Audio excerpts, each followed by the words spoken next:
ആ അന്ധയായ പെൺകുട്ടി അവളെപ്പോലെ അലങ്കോലമായ ആ മുറിയിലിരുന്ന് ഒച്ചയില്ലാതെ കരഞ്ഞു. ഇരുണ്ട വീട് തേങ്ങലുകളുടെ വീടായി. പുറത്ത് സന്ധ്യ രാത്രിക്ക് കീഴടങ്ങിയിരുന്നു. അച്ഛൻ നടത്തം കഴിഞ്ഞ് മടങ്ങിയെത്തി. അദ്ദേഹം ചവിട്ടിത്തേക്കപ്പെട്ട മുറിയെയും ചവിട്ടിത്തേക്കപ്പെട്ട മകളെയും നോക്കി ഇടർന്ന തൊണ്ടയോടെ വിളിച്ചു. അച്ഛൻ്റെ സാമീപ്യം അറിഞ്ഞ് നഗ്നത മറയ്ക്കാൻ പോലും മെനക്കെടാതെ ഒരു കൊടുങ്കാറ്റ് പോലെ ചെന്ന് അവൾ അച്ഛൻ്റെ നെഞ്ചിലേക്ക് വീണ് പൊട്ടിക്കരഞ്ഞു.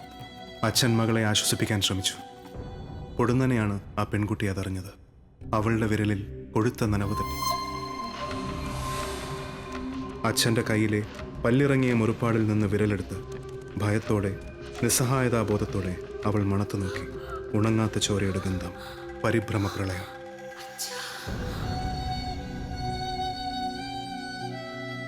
ഒരുപാട് ചോദ്യങ്ങൾ ഇനിയും മനസ്സിൽ ബാക്കി വെച്ചുകൊണ്ട് തന്നെ ഡോക്ടർ ഈ കഥ വായിച്ചവസാനിപ്പിച്ചു.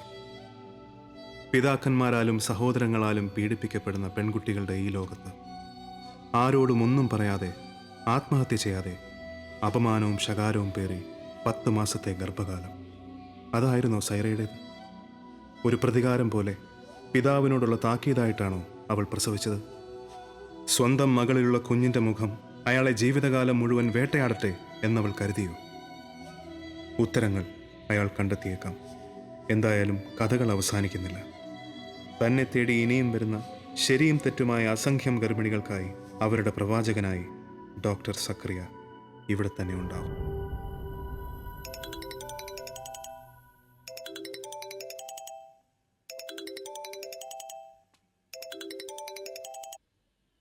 Hello hello Anu, I am sorry for everything. എനിക്ക് എൻ്റെ കുഞ്ഞുങ്ങളെ ഒന്ന് കണ്ടാൽ കൊള്ളാമെന്നുണ്ട്. നിന്റെ കുഞ്ഞുങ്ങളോ? ആര് പറഞ്ഞു നീയാണ് ആ കുഞ്ഞുങ്ങളുടെ തന്തയെന്ന്? നീ വെറും വിത്തുകാളയാ. നാട് നിളെ ചേർപ്പിക്കാൻ കൊണ്ടു നടക്കുന്ന വെറും വിത്തുകാള. പിന്നെ നിന്റെ പ്രലോഭനത്തിൽ വീണ പഴയ അനുരാധയല്ല ഞാനിന്ന്. കൂട്ടുകാരന്റെയും ജാരന്റെയും കുപ്പായമിട്ട ഈ വിളിയുണ്ടല്ലോ, അതങ്ങ് നിർത്തിയേക്ക്.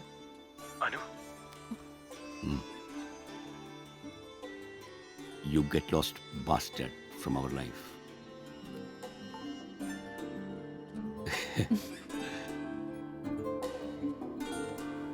അനുരാധയും കുടുംബവും ഇപ്പോൾ ഹാപ്പിയാണ്.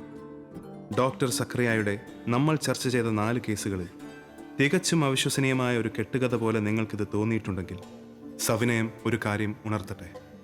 ഈ കഥയും കഥാപാത്രങ്ങളും ഒരിക്കലും സാങ്കല്പികമല്ല. ഞങ്ങൾക്കറിയാവുന്ന ഒരു കുടുംബമാണിത്. അവരുടെ സമ്മതത്തോടെ വ്യത്യസ്തമായ പേരുകളിൽ കഥാപാത്രങ്ങളായി അവർ നിങ്ങൾക്ക് മുമ്പിൽ വന്നുവെന്ന് മാത്രം.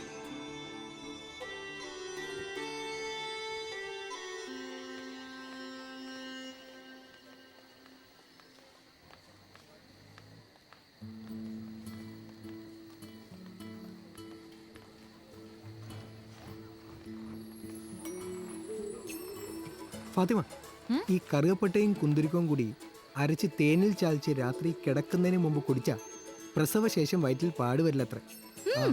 ദേ ഇങ്ങുണ്ട അല്ല, കുന്തിരിക്കം. യഥാർത്ഥ ഗർഭത്തിന്റെ 2 മാസവും പേറിയാണ് കാസർഗോട്ടേക്ക് ഫാത്തിമയുടെ യാത്ര. ഇനി അവളുടെ യാത്ര വളവുകളും തിരിവുകളും ഇല്ലാതെ സമാന്തരമായി പോകുന്ന നേർരേഖയിലാവട്ടെ. വ്യാജഗർഭത്തിന്റെ കഥ ഇതുപോലെയുള്ള യാത്രകളിൽ പറഞ്ഞു ചിരിക്കാവുന്ന ഒരു നേരം പോക്ക് മാത്രമാവും. ഇല്ലാത്ത ഗർഭം പറഞ്ഞ സക്രിയയുടെ ഗർഭിണികളിലെ ഫാത്തിമയ്ക്ക് അങ്ങനെ ഗർഭം കൊണ്ട് തന്നെ പര്യവസാനം.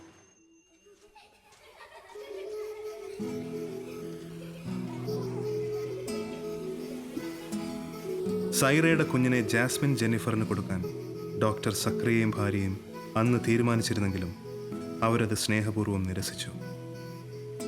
ഇന്നിപ്പോൾ നിയോഗങ്ങളുടെ മറ്റൊരു വിശാലതയിലാണ് ജാസ്മിൻ ജെന്നിഫർ പുതിയൊരു ആകാശം പണിതത്. ആകാശത്തിലെ 100,000 നക്ഷത്ര കുഞ്ഞുങ്ങൾ അവരെ അമ്മേ എന്ന് വാഴ്ത്തിപ്പാടട്ടെ. ഭൂമിയിലെ അമ്മയില്ലാത്ത കുരുന്നുകൾക്ക് ജീവനും സ്നേഹവും അപ്പവുമായി അവരുണ്ട്. അമ്മയില്ലാത്തവർക്ക് അമ്മയായി.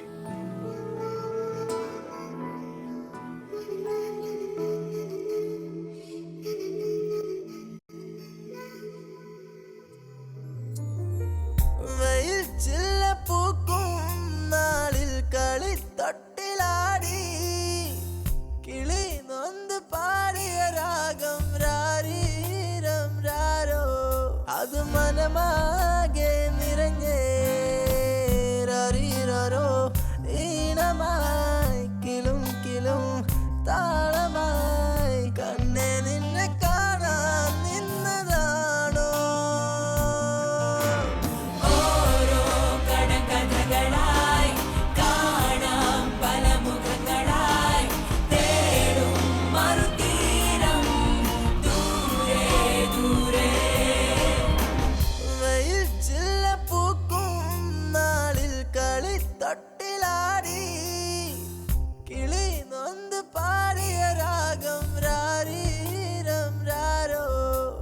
മനമാ